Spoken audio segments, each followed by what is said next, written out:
point that is most relevant is that minority experiences, while they may come from different aspects, they are the same.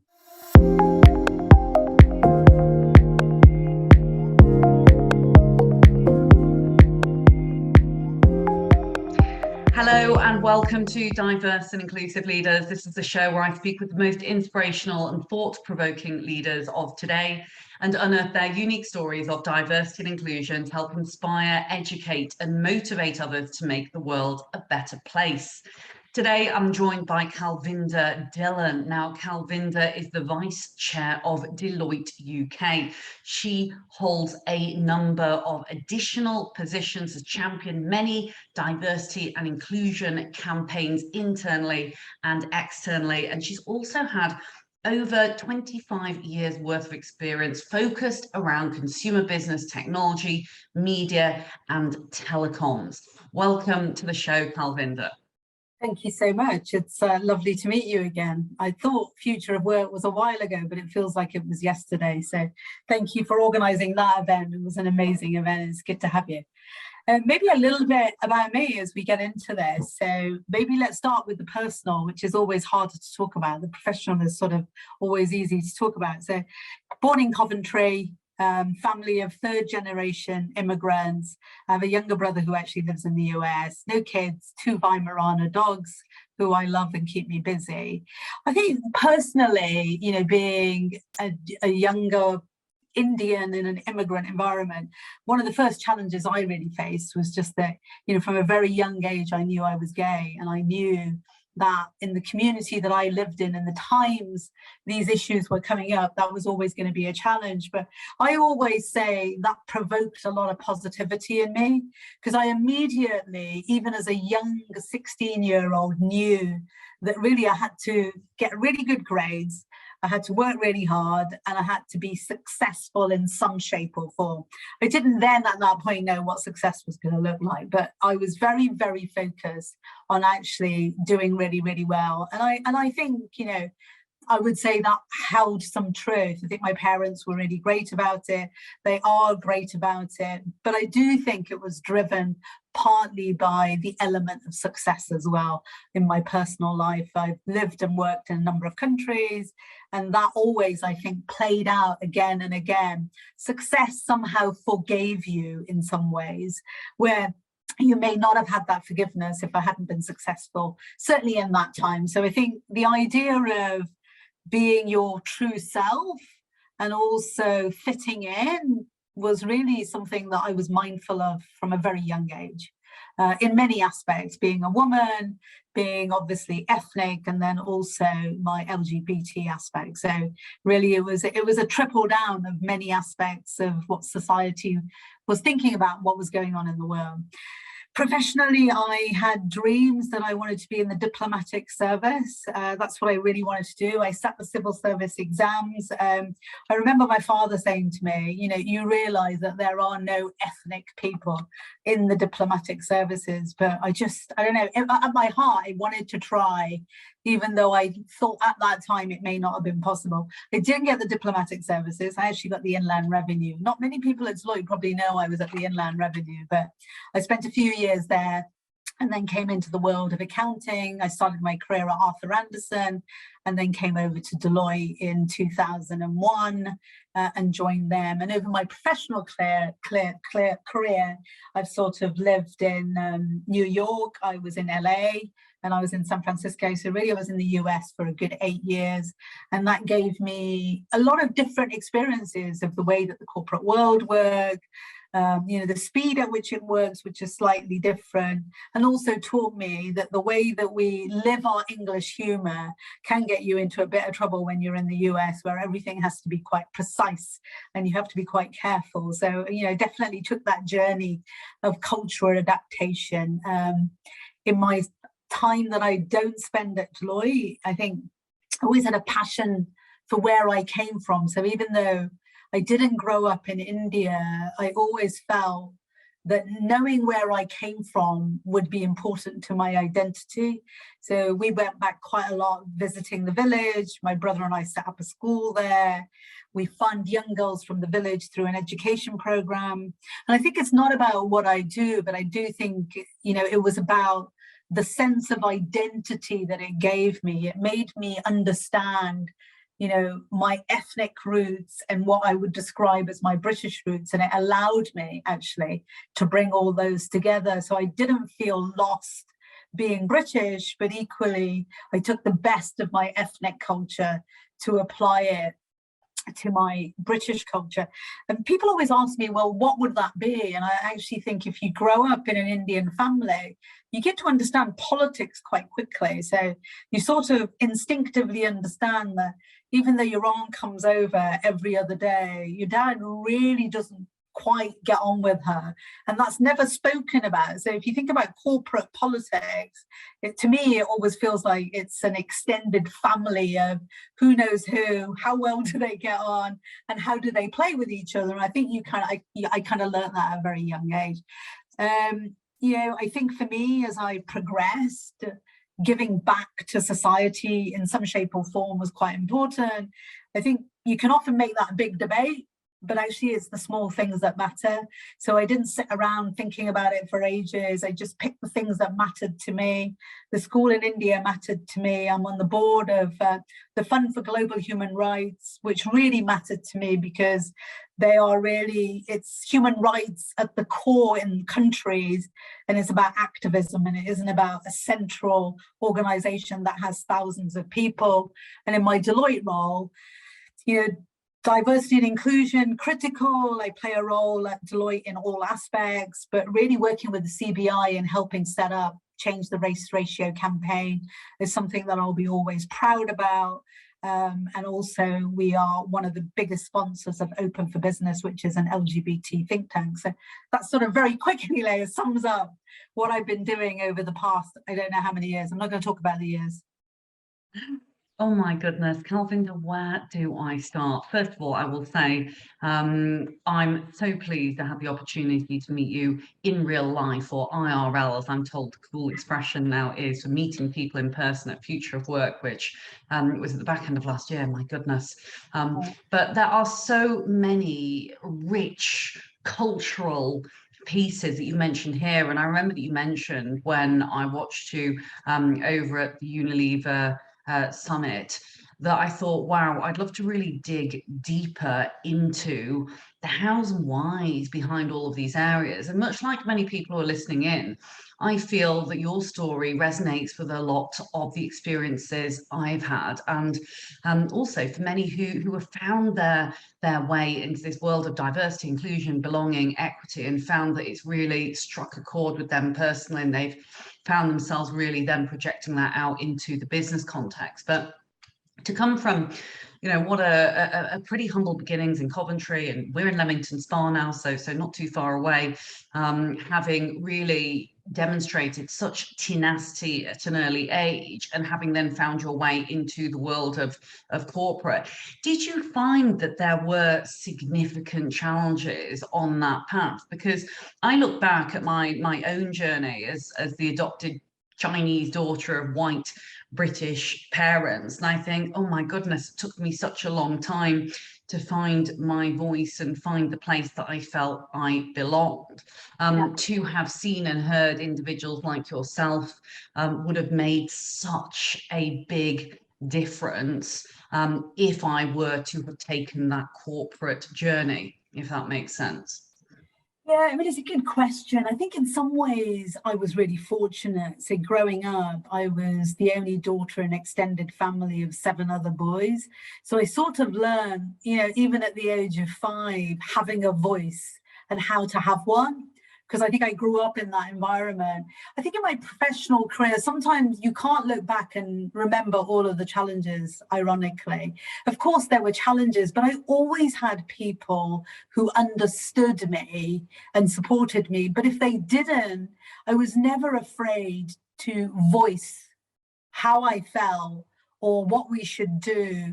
That never feared me, because actually I think my professional journey wasn't a planned journey. I didn't wake up and think, I'm going to do these 5 things to become a partner, or these 6 things. I think it was just a progression on that really stood some things, which was I was going to stay true to myself, right? And I think that's very hard to do when you come from certain backgrounds and then suddenly you're so successful. It's one of the things that really ground you were quite important to me.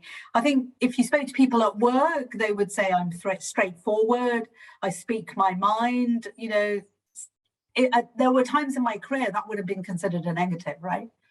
I would have been categorized as someone who was way too assertive and came across way too hard. But, you know, time has changed. Those are actually, the interesting thing for me is that those very comments that 10 years ago would have categorized me as developments are now actually positives, right? So I think we have to speak our mind, because that's what inequity is about. We're trying to resolve many aspects of inequity, and we should work in organizations that let us speak our mind. If you are in an organization that doesn't let you speak your mind, then you really have to think about why is that and what is your role in that organization. So having only ever been at Arthur Andersen and Deloitte, I've always had the opportunity to speak my mind. That doesn't mean someone's always done something about what I was speaking my mind about, but there's always been a place for me to say what I think on any subject, but particularly around D&I.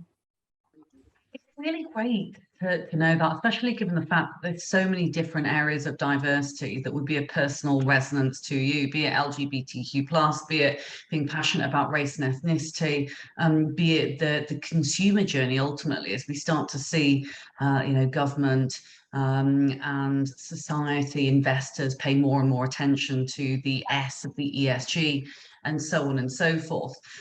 Was there ever a time where you thought, hey, you know, I have somewhat of a confused piece here? Because I have to say, I did find it, and I find it fascinating that you've managed to really interweave all and be so proud of that. It took me, you know, quite some time to really find that voice of difference. Ultimately, when generation is a piece, is race and ethnicity, there is, you know, sometimes feeling a little like a chameleon to be able to fit into certain circumstances, corporate and or otherwise.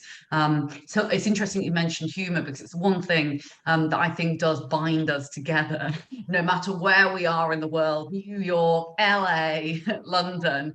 A good sense of humor seems to be something that breaks down a huge amount of barriers. Yeah, I mean, I think being British for me was always about humour, BBC and the NHS. So I think those 3 subjects pull British people together no matter where they are in the world. Of course, challenges. I mean, I think I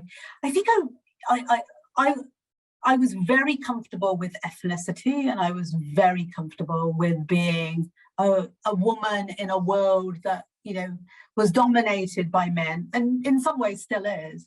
I think the hardest one for me was really the LGBT aspect. So that took me years. I mean, if you'd have even asked me this question 10 years ago, I probably would not even have told you on this podcast, right? It's only in the last 7 or 8 years that really that became a more public aspect of my life, partly because I think switching off for me a little bit is keeping your private life private.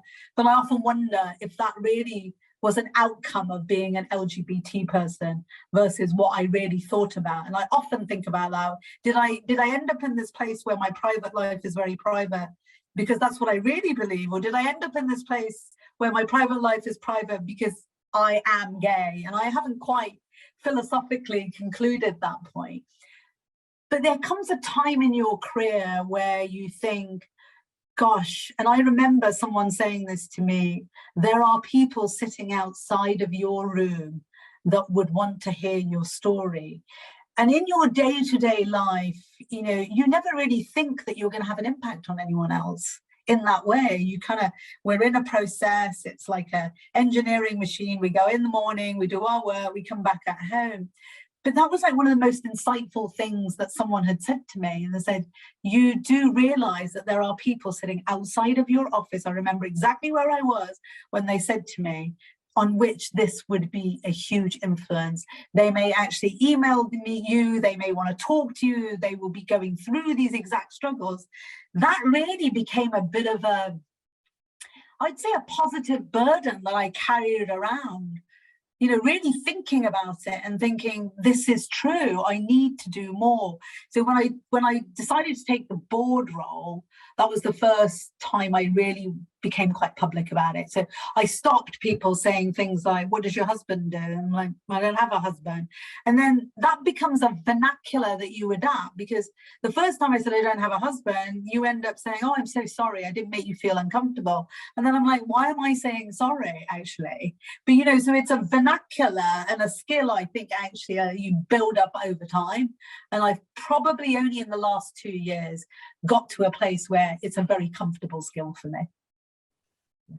So incredibly intriguing. So when I speak to you, when I met you, you are and come across as so confident, so energetic, so like nothing could possibly ever bother you at all. And that in itself is incredibly inspiring to see. But LGBTQ plus as a dimension and a lens with which some of us look through the world is one of those things that is so below the surface level.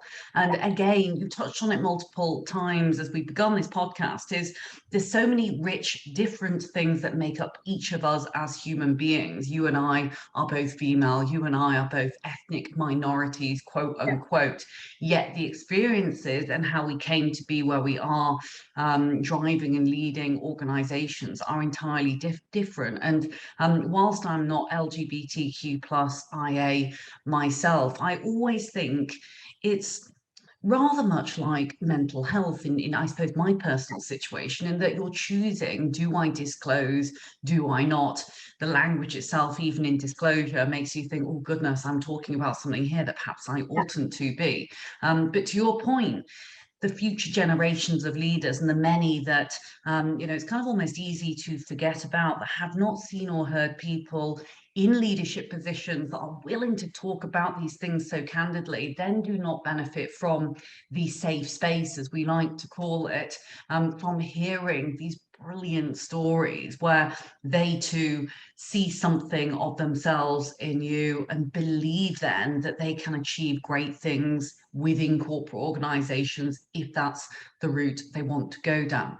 Yeah, I think the point that is most relevant is that minority experiences, while they may come from different aspects, they are the same. You feel like a minority. You walk into a room and you are the only person in the room that looks like that, or you're the only person in that room that thinks like that, or you're the only person in that room that feels like that. So you sort of, and this is the debate around inclusive diversity, right? So there's been a lot of focus on gender, which is fantastic because we still haven't got there. But corporate organizations, and we have this debate all the time, you can't just focus on one thing. You know, you have to focus on all aspects, whether it's neurodiversity, whether it's disability, whether it's race. We can't live in a world like we have in the last 10 years, where we pick one particular mantle and pursue that. We have to get more inclusive around all aspects of diversity. But there's a real human element for me in this. And I remember I probably was only about 32, so this would have been quite brave, and you know, the circumstances warranted a conversation with someone. And I remember saying to them, and this was when, you know, gay marriage was becoming a debate. I remember saying to them, I don't mind having this debate with you, because actually we do need to debate that you have a different view to me and I have a different view to you. And it's fantastic that we're having a coffee and we're actually talking about it. But my human has the right to give another human a right, right? So all of this really does boil down to many aspects of humanity, that no individual or no community or no majority should feel that they have the right to give or take away a right from someone else, right? And that's what I think we're trying to resolve in the world, that we all have a right to the same basic rights. So, you know, that's how I look at the world. I think it's a great way to look at the world, and it really is. It's the the age-old argument of why equity is so much more important than equality. Ultimately, is how do we designate those very specific resources in the areas that they are required. And as ever, and I know that you did some great work around this with Change the Race Ratio, it's what do we have right now? Where are the areas in which we need the very most help and resource? How do we truly level the playing field by ultimately giving different allocation of resources in order to achieve what could be hopefully the equal opportunity to the outcome. Of course, we'd love to live in an equal world and society, but let's face it, that is not the case. And so making sure we have specifics and interventions, and that we aren't constantly following this narrative of cookie cutter model to success. It's absolutely paying attention to those differentials with which will give us the best objective outcomes. Now, talk to us a little bit about some of the real kind of visions that you had behind a lot of the societal work that you got involved in. Change Your Race Ratio, of course, was a huge success, and again, I'm sure we could do another podcast about just this, because it is where we need to see more change, and that is kind of the senior CEO -2 kind of levels. But then also the work that you've done with Open for Business, which weaves in so beautifully some of the LGBTQ plus and sexuality side of things that you mentioned previously. So I think for the Change the Race Ratio really was a thought that, Lord Karambilamoria had as soon as he became president of the CBI. And I think, great credit to him that as the first ethnic president of the CBI, he decided to openly drive an agenda that was important to him. And we got involved as a firm very early on as he was considering it. Him and I had a number of conversations around it. And we sort of developed the campaign theme, the founders, how everything would work. But it's really interesting that, it took us that many years to realize while we were focused on ethnicity at the boards, we hadn't focused on the next generation of people who would become board members. To become a board member, you actually have to have the experience of the exec. And in the same way that I think some of the gender debate has taken place and the LGBTQ debate takes place, so because we look at that when we look at our leadership positions in terms of total representation, is everything is thought about in a moment, right? So what we were doing with Change the Race Ratio is saying, you have to think right now as you plan your succession over the next 10 years, who is going to be ready to be present at the exec and deliver ethnic representation? Who is going to be ready below -1?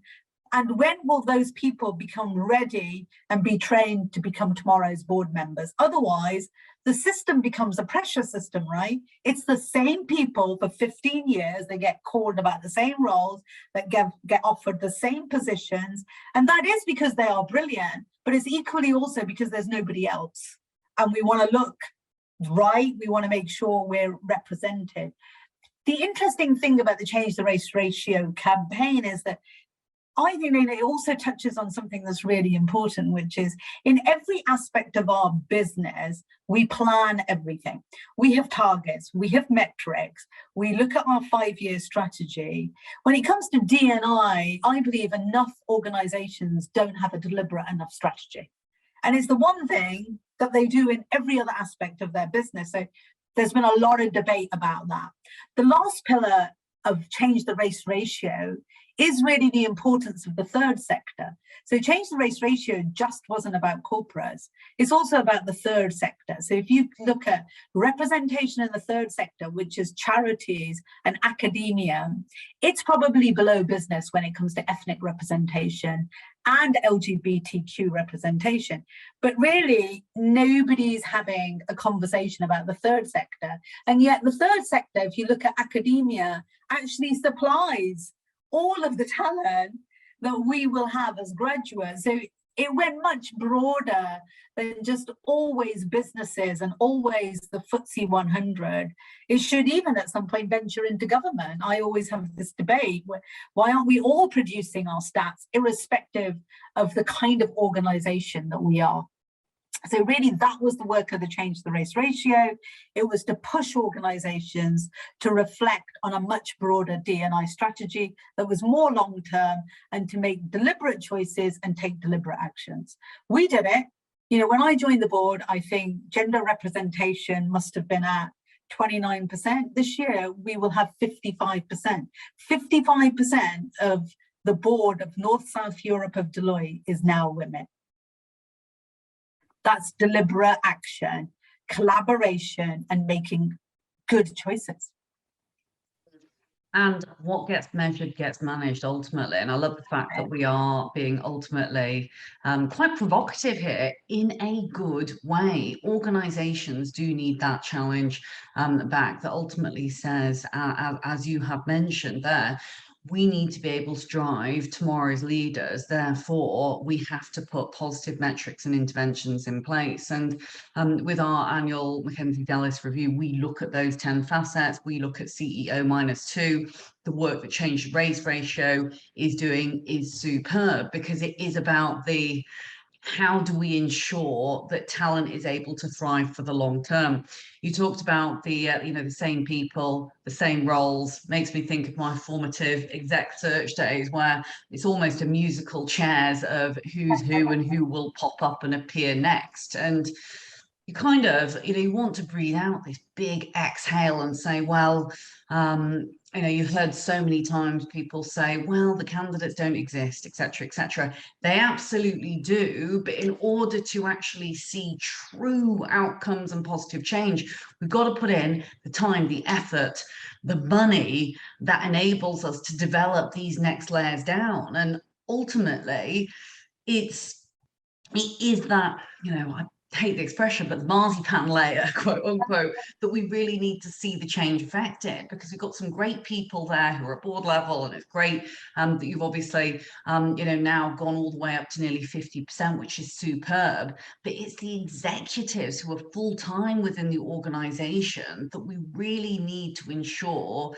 have adequate replacement by way of management within organizations, without putting in that concerted effort and having, as you said, a deliberate strategy. We are never going to see talent truly come to the fore in the way that we hope and expect and frankly need for the sustainability of our businesses and organizations in the future.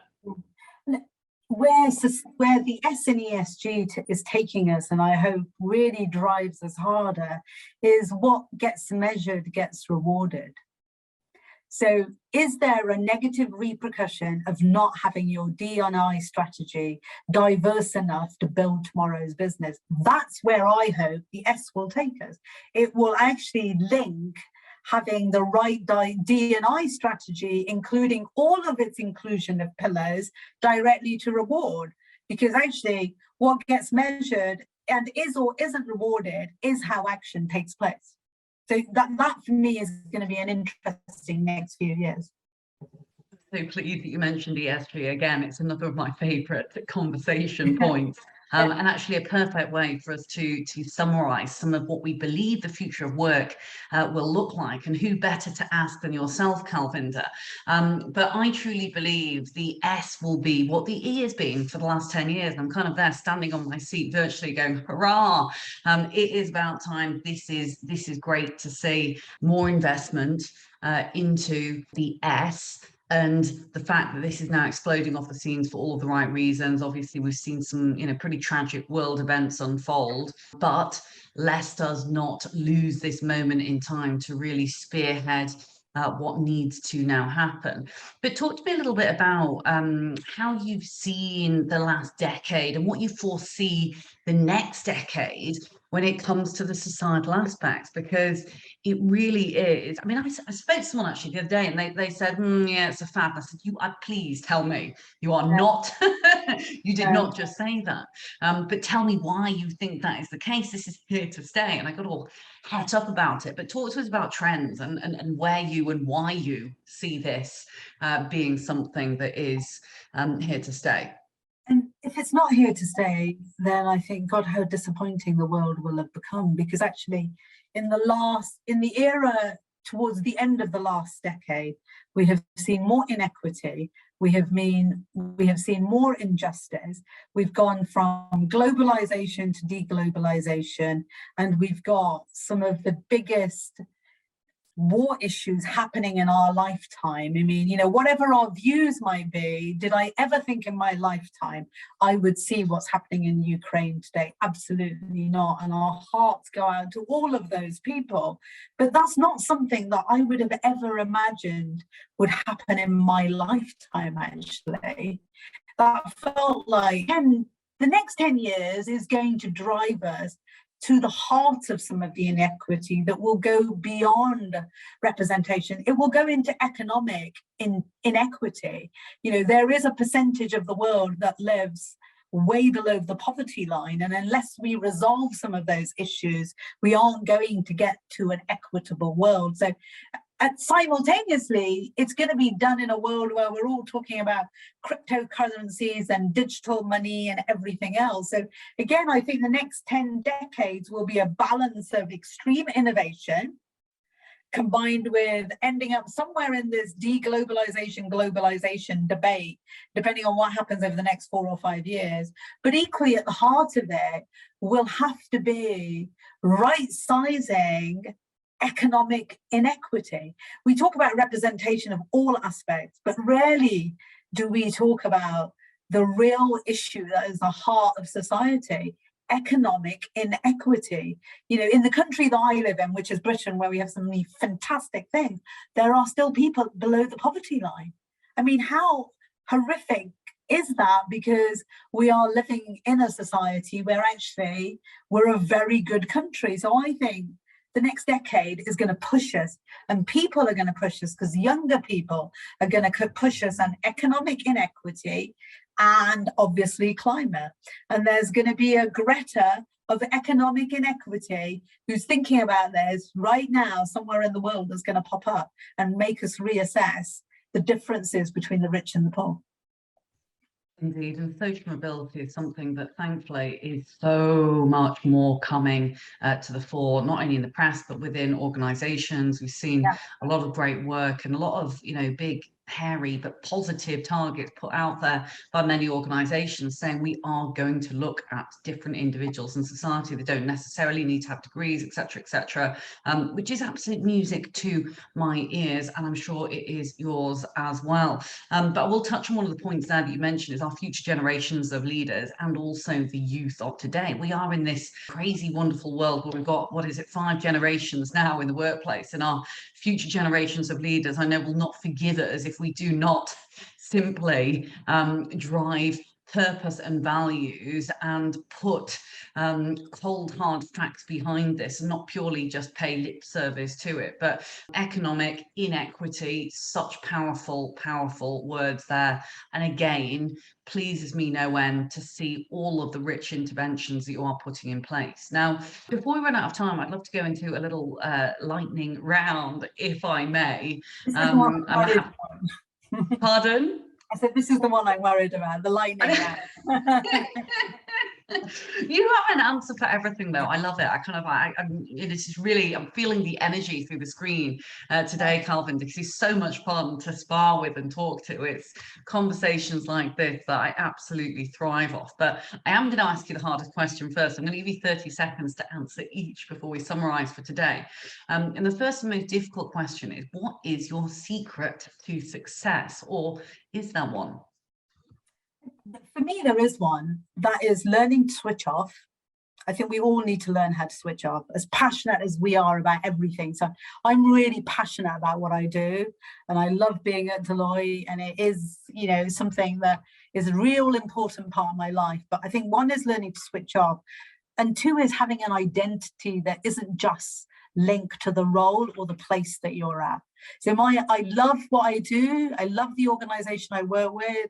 I can't imagine being anywhere else but Deloitte, but I know that that isn't who I am. Who I am is beyond just being a partner at Deloitte.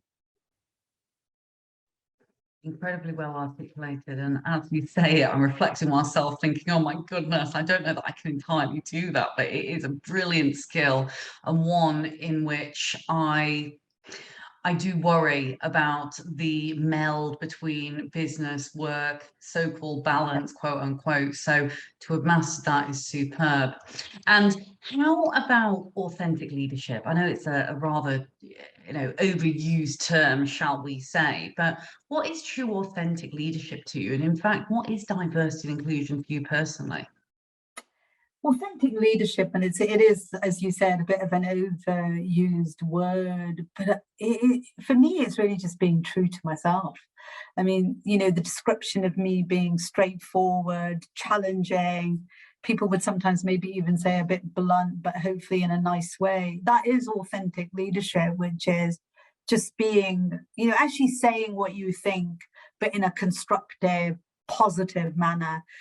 That's one element, one pillar of authentic leadership for me. The other pillar of authentic leadership for me is taking the roles that you believe in and doing the jobs that you believe in, and not doing them just because they are the next promotion or they are the next big thing, doing the stuff that really matters to you. So I've been really fortunate, I think, in my career at Deloitte, that I've been always in a place where the people around me have allowed me to do the things that I really believe in. And that's why I think I've been successful at them, because those are the things that I wanted to do. Nobody ever forced me to do something that I didn't want to do. So for me, those are the two things that really define authenticity for me. On your point on D&I, and I'll try and make this short, we have to have a world that is more representative than we have today. That is simply it. And the hardest thing about championing inclusive leadership, I think, is at every meeting, you are often the voice that asks the questions, right? Because you are the voice to whom it's most obvious in that moment.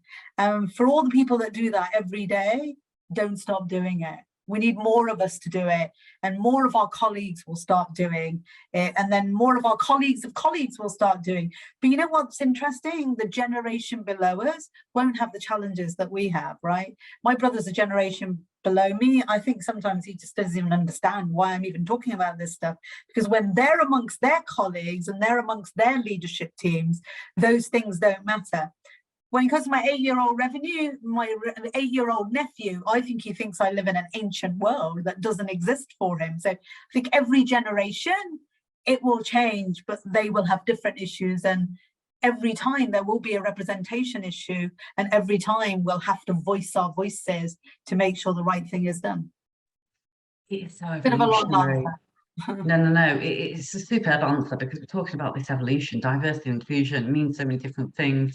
Your nephews, your nieces, the other generations, they'll view diversity in very, very different ways to us. But go back and rewind a couple of years, we're talking about legalities on LGBTQ plus, say.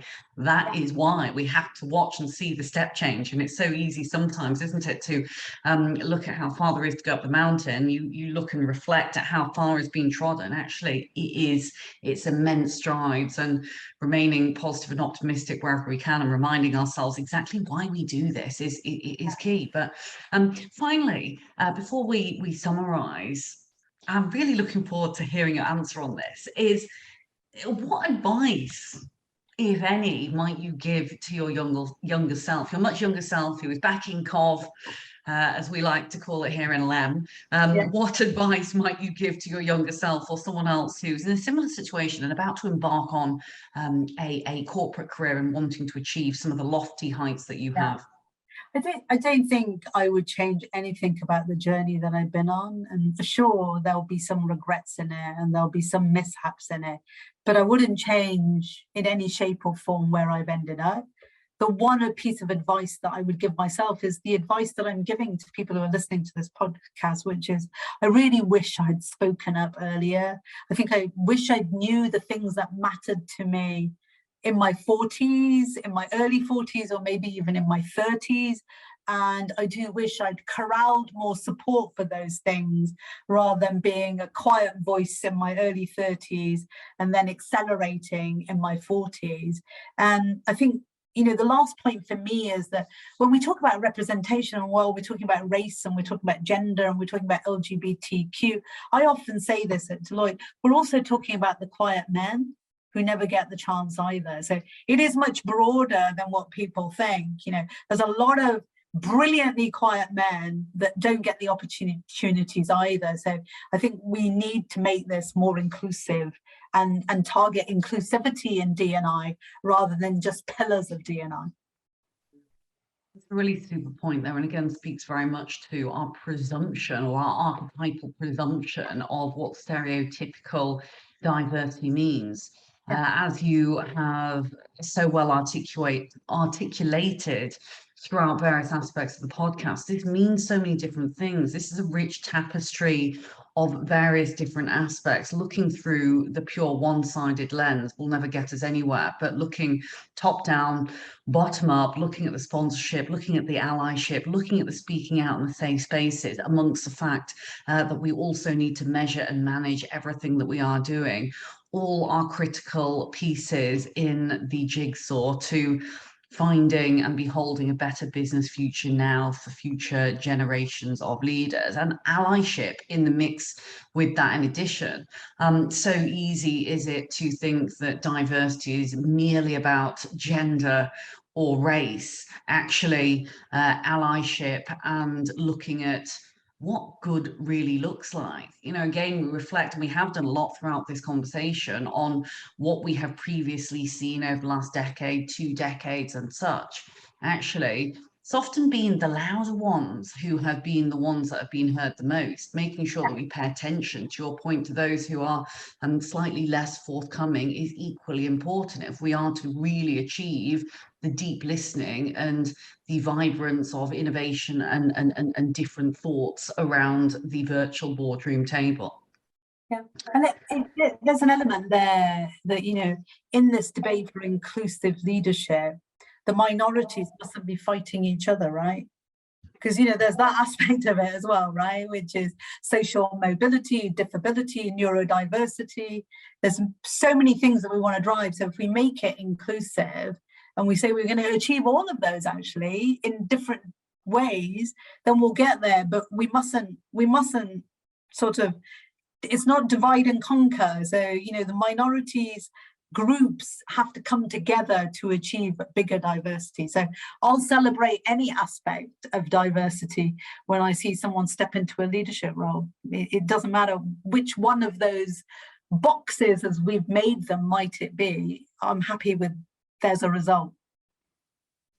Kalvinder, thank you ever so much indeed. It's been a thoroughly enjoyable and thought-provoking podcast where we've touched on so many different areas of intersectionality, and I don't know where on earth I would start summarizing this podcast, but what I will say is one thing that's jumped out at me is a quote that often a dear friend of mine, Lord Simon Woolley, often says, and that is that it is not a zero-sum game. And that seems to be a bit of a running theme throughout many of the pearls of wisdom you've shared, is that it's not a case of he losing, therefore she winning, or they losing, therefore them winning, so on and so forth. Actually, there are many complexities to this, and by ultimately collaborating and looking at the future, looking at how ESG, in particular the S, folds into all of these areas, it is that amongst speaking up, utilising the trickle effect,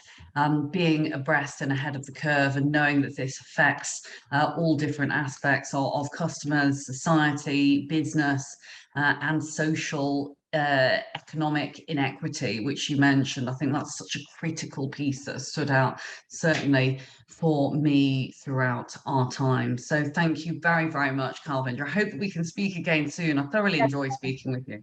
Thank you so much for having me. Take care. My name is Leila Mackenzie-Dellis. You've been listening to the Diverse and Inclusive Leaders podcast show today with Kalvinder Dhillon. If you've been affected by anything at all, please don't hesitate to reach out to the team or I and get in touch. We will have show notes post the end of today's show, as well as summaries of learning points. So if you didn't manage to scribble down everything that Kalvinder said in time, do not worry whatsoever. Check us out in the Dial Global Network app, or visit us on any of your favorite podcast stores, Apple Podcasts, Spotify, or www.dialglobal.org/podcast. Take care, and we will look forward to seeing you again very soon.